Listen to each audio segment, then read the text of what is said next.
Hello, welcome back to Book Squirrel, and this is my October wrap-up video. Book Squirrel. I don't know. So October was really awesome for me. I had a really lovely month. I met a lot of my own reading goals. I surpassed my own reading goals. I got a bookshelf, which I'm in love with. It might not be the most practical bookshelf. I guess I could put books on these areas, but I don't know. I kind of like decorating them with little knickknacks too. And it gives me a spot for some paintings that I did. This is a Quokka painting. And all of these paintings I did do myself. And this is even my paint palette, which I thought looked really cool. So I put it up there. But I don't know. I love this bookshelf, and I'm looking forward to adding more books to it. Maybe donating others for little book libraries. But yeah, I got a bookshelf. I added an intro, as you just saw earlier at the beginning of the video, which is exciting. A little addition to the channel, and I'm really glad to say that in the month of October, I successfully made reading my number one hobby. My brain is now programmed when I have downtime to go, what's that book you're reading? And if I finished a book, done my review, and now I need another book, my brain's just like, start it right now. I did manage to more than double my page count for how much I read. I'm not someone who cares so much about that statistic. It's just an interesting way that I've gauged how much reading I've done. Last month, I only read 3 books, and I read a little over 1,000 pages. This month, I read 2,300 pages, which could mean a lot of books if they were relatively small. One of the books was over 900 pages, and then the rest of them were about 300 to 400. So I only read about 5 books. That's not an only. For me, actually, that's a lot. And I don't want anybody to compare their own reading to my goals. I think everybody should be reading how they want, what makes them happy. But for me, I wanted to push myself. I added a structure to reading. And now, I got so much more reading done. I have fallen back in love with reading entirely. And it has replaced not only my video game playing that I used to do, it's also kind of usurped my time for writing, which honestly, I'm okay with at this moment. My philosophy on writing is that even though writing is the only thing that's going to get the book done, reading is a part of that process for me. It's also why I tend to read physical or digital books instead of listening to them, because I want to analyze the writing a little bit too. But for the moment, this channel is really motivating me. I'm having a lot of fun with this channel, and I hope you're enjoying it too. I will update you again every month on how my writing is going, because it is an important part of my literary journey.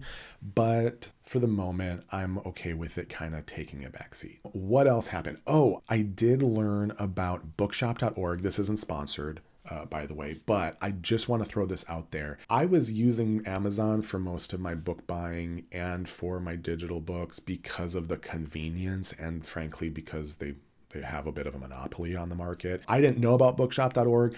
Middle of October, I found out about it. I went on to their website, and now they are where I'm going to buy my books digitally from. And I just wanted to put that out there. And through their own website, I found a local bookstore, a small seller that I didn't even know existed in the next town over. So now I also have a cute little local bookseller that I can go to, and made a visit last week, and already bought some books from them. So that's exciting. So I'm just glad to know that I have other resources, and I'm really trying to distance myself from Amazon as much as possible for my own various personal reasons. But that's something that happened in October that was exciting. And I do have a couple other announcements about the channel, but I'll do that at the end. I've already talked at length, so let's go ahead and get to the books I read in October. By the way, all of the books that I do read, I do create an individual book review on. Each one of these books does have a more in-depth look at them. I'll put the links in the description if you want to check any of those out. But I do have a question for the people that are watching this.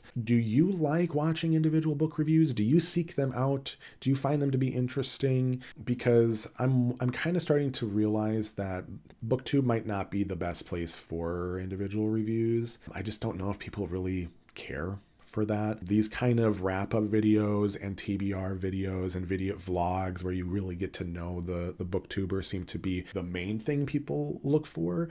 So I just kind of wanted to gauge your perspective on it. Let me know in the comments what you think on individual book reviews. I still plan on doing them, but we'll see. I might phase them out or just stick to books that are current. I don't know. What are your thoughts? All right, so let's do this. I rate these books out of 100, and so I'm going to start with the ones that scored the lowest and go up to the highest. I did have a book this month that is the equivalent to 5 stars. I rated it very highly, so I'll get to that one last. I'm very excited for that. So the lowest scored book that I had for October is Swan Song by Robert McCammon. I wish I could go back and tell my old self, like, you're going to dislike the second half of this book and you're really going to hate the last fifth. But that's just me, right? That's just my subjective experience of it. I did push myself. I'm very happy that I got through such a big book. It's my first book that I've ever read that's this long. Swan Song is a fictional look at what if the Cold War between the United States and Russia ended with all of the nuclear missiles going off and what survivability might look like. There's a lot of fantasy aspects to it, couple of magic systems, and I like reading new ideas, but it kind of didn't remain very consistent or very believable for me, even with those magic systems. Ultimately, I think Robert McCammon is an awesome writer. I find that he's excellent at establishing new interesting characters, new interesting settings, and he's really good at creating engaging conflict out of nowhere. He'd be really good at writing like an intense TV show, in my opinion. But for me, I felt like he struggled at remaining consistent throughout. The second half really struggled for me. And then the last fifth really tanked for me. And it's just the things that I loved and that I was really inspired by at the beginning of the book just kind of disappeared as he was, trying to land his own monstrous ship.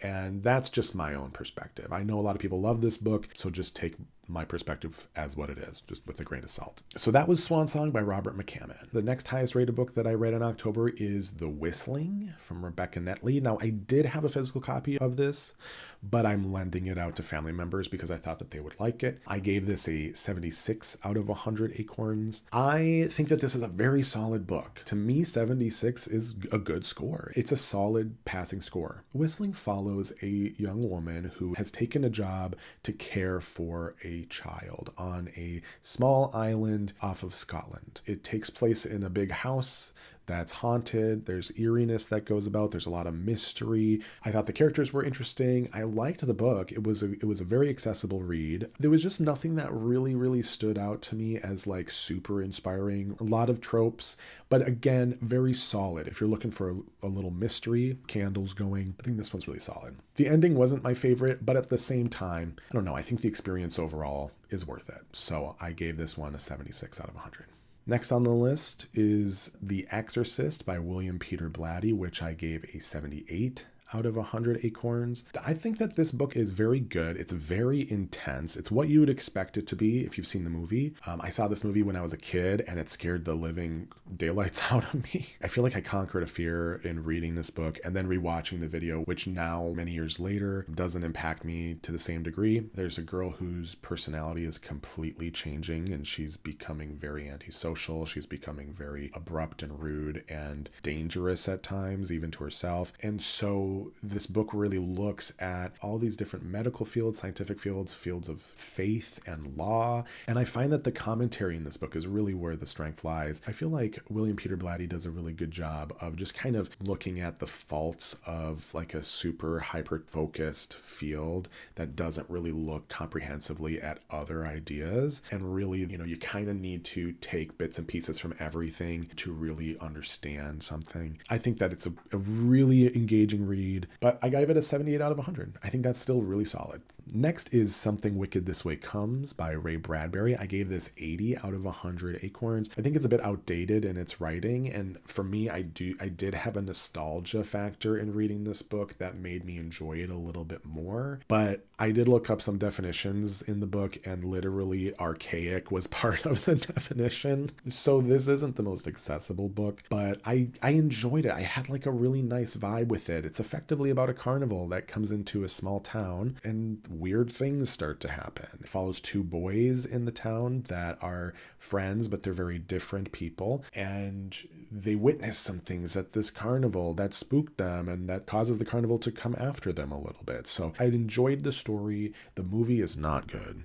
I would not recommend the movie. They take too many liberties and change the story up and really take out all the meaning behind the story. So I wouldn't recommend that, but I do think that the book was good. I think The Exorcist was more of an impactful book for me, but because it did have lower lows, I feel like that's ultimately why this book rated higher. And then finally, my top rated book of October that I gave 97 out of 100 acorns is Monstrilio by Gerardo Samano Cordova.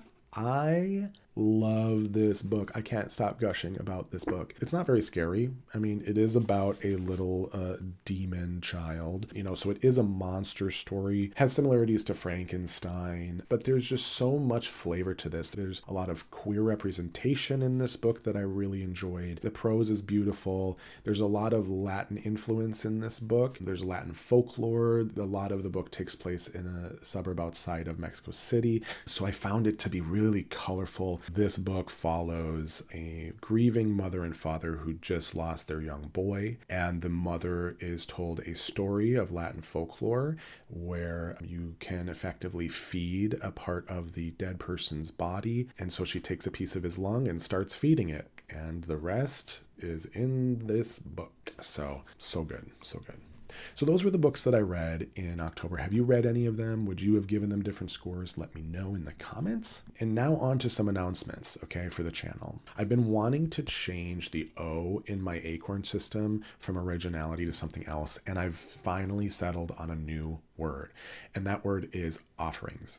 I self-admittedly have not read as many books as I ultimately could have because of that huge gap that I took. If you've been following my channel, I was reading a lot of books leisurely in grade school, and then once college hit, I really stopped reading for pleasure, and I only recently picked that back up. So there's a huge gap in my life where I didn't read. I've got a lot of textbooks in my head, and I've got a lot of books from when I was a kid and growing up, but I don't have a whole lot of literature.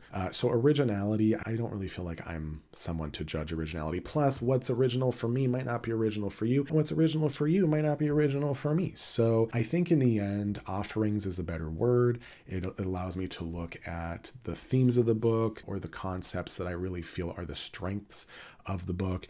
And I think that that's the better discussion to be having anyways. Going forward, all my individual reviews will have that as the O. And then I'm also changing up how I pick my books. I was spinning a wheel at the end of every video, which would require that you watch every single one of my videos in order to stay in the loop of what I'm reading. Not everybody's going to want to watch all my videos, and I think that there's a better way to do it. Plus, I like TBR videos. People like TBR videos. So what I'm going to do going forward is every month I'm going to make a TBR video specifically for that month. I'll take all my TBR books unless I'm focusing on a specific theme for the month, and I'm going to spin until I get to about 2,000 pages. And once I get to 2,000 pages, then I'll stop. If I finish all those books by the end of the month, I still have time left, then maybe I'll pick another book to read at that time. But that's kind of what I want to do going forward, just because I think it'll be more fun. It gives me more time to procure the books, and it gives the viewer more time to be a part of the channel. It makes it so that you can follow along more, anticipate more,